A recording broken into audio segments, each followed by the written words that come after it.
Ada beberapa bahasan yang harus kalian pelajari dan kalian pahami dalam materi reaksi redoks ini. Di antaranya persamaan reaksi redoks, yaitu menyetarakan persamaan reaksi redoks. Sel Volta dan sel Galvani, nilai potensial sel, E0 sel, kemudian sel Volta dalam kehidupan sehari-hari, reaksi elektrolisis, korosi atau karat dan pencegahannya, dan menerapkan konsep hukum Faraday. Pertanyaan pertama, apa itu persamaan reaksi? Ini pelajaran kimia di bab-bab awal ya. Di sini kalian bisa lihat ketika ada besi dalam bentuk padatan bereaksi dengan gas oksigen akan menghasilkan padatan karat. Nah, dalam simbol kimianya itu besi disimbolkan dengan Fe, wujudnya S atau solid, ditambah O2 dalam bentuk gas menghasilkan atau menjadi karat, Fe2O3, wujudnya solid. Jumlah semua atom pada ruas kiri harus sama dengan ruas kanan. Fe di ruas kiri itu jumlahnya 1, sedangkan Fe di ruas kanan itu jumlahnya 2.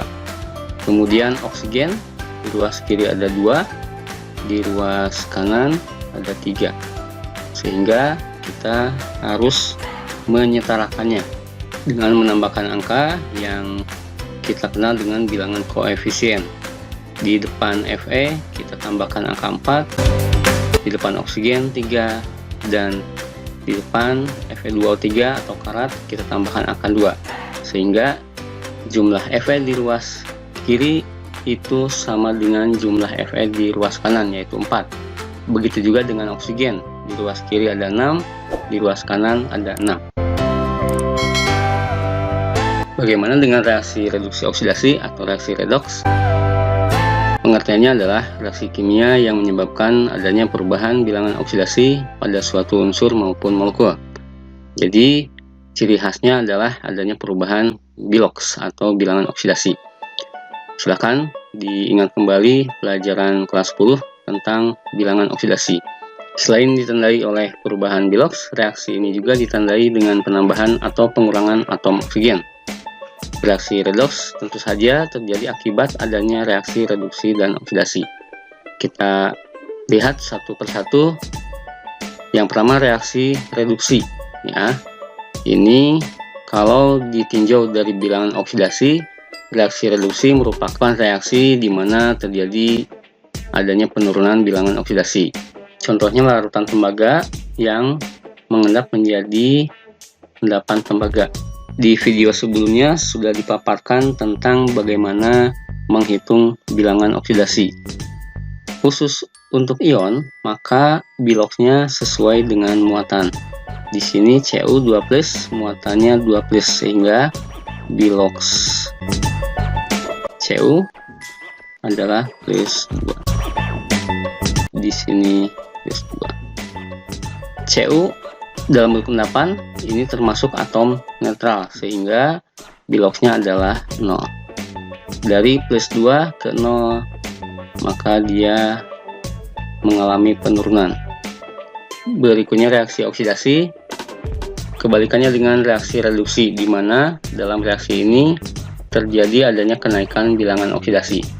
Seng dalam bentuk padatan, jika kita larutkan sehingga berubah menjadi larutan seng Zn2+, maka kalau dilihat dari biloksnya Zn itu adalah 0 karena di atom netral, sedangkan Zn2+ biloksnya plus 2. Oke, dari 0 ke plus 2 itu mengalami kenaikan.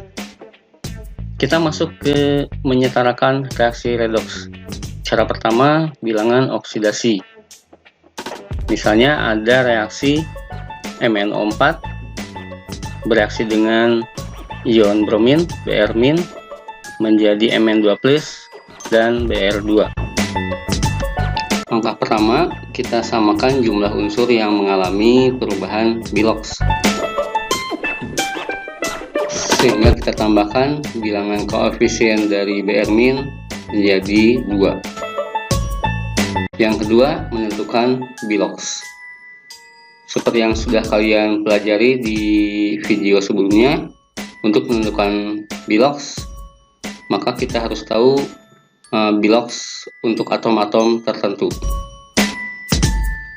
Kita dapatkan bilox Mn plus 7, Br min karena dia ion, biloxnya sesuai muatan yaitu min 1 dikali bilangan koefisien 2, berarti biloxnya min 2. Mn2 plus termasuk ion juga, sehingga biloxnya sesuai muatan plus 2, sedangkan Br2 dia termasuknya atom netral sehingga biloxnya 0. Nah, setelah itu kita lihat yang mengalami perubahan bilox. Mn dari plus 7 menjadi plus 2, Br dari min 2 menjadi 0. Senyawa-senyawa yang mengalami penurunan bilox kita sebut reaksi reduksi, sedangkan senyawa atau ion yang mengalami kenaikan bilox kita namakan reaksi oksidasi. Mn dari plus 7 menjadi plus 2 turun 5, reaksi reduksi, sedangkan Br dari min 2 menjadi 0 itu naik 2 ya, sehingga dia mengalami reaksi oksidasi. Yang berikutnya menyamakan perubahan bilox. Nah, kita sudah dapatkan reaksi reduksi dan reaksi oksidasinya, tinggal kita samakan. Dari plus 7 ke plus 2 itu turun 5, sedangkan dari min 2 ke 0 itu naik 2. Kita kali silang, yang Mn kita kalikan perubahan bilox dari Br yaitu 2, sedangkan Br kita kalikan 5. Ini 2 kali 5 10, ini 2, Br2 5. Paham ya? Jadi yang Mn dikali 2, sedangkan Br dikali 5. Yang berikutnya menentukan jumlah muatan. Muatan itu bisa kalian lihat berupa angka yang ada di atas senyawa atau ion. Ini 1 min, 2 plus, ini 0. 2 kali 1 min, 2 min, ditambah 10 dikali 1 min. 10 min, 2 min menjadi 12 min. Paham ya? 2 dikali 2 plus itu 4 plus, 5 dikali 0 0, berarti 4 ditambah 0 itu 4 plus. Setelah itu kita tambahkan ion H plus atau ion OH- tergantung keadaannya. Dalam keadaan asam kita tambahkan H plus, dalam keadaan basah sebaliknya kita tambahkan ion OH-. Nah, karena di sini jumlah muatannya min 12 dan plus 4, kita tentukan dalam keadaan asam, berarti yang harus ditambahkan adalah ion H plus pada ruas yang lebih negatif. Ini min 12, ini plus 4, berarti kita tambahkan di ruas kiri ion H plus sehingga muatannya sama, jumlah muatannya sama. Oke, dari min 12 ke plus 4, berarti kita harus menambahkan sebanyak 16 ion H plus.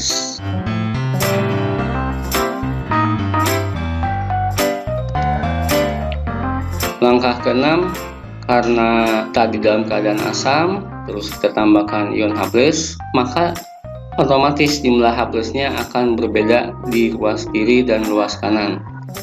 Nah, ruas kanan tidak ada atom H, sehingga kita harus menambahkan dengan H2O. Berapa? Di sini 16H, H-nya ada 16. Nah, H2O berarti kita tinggal kalikan dengan bilangan koefisien sebanyak 8. Terakhir, periksa jumlah semua atom di kedua ruas, ya. Reaksi dengan hasil reaksi. Reaksi dengan hasil reaksi. H-nya 16, oke. Mn-nya ada 2, sama. O-nya 4 dikali 2, 8. 8 kali 1 sama. Br-nya ada 10. Br-nya 5 kali 2, 10.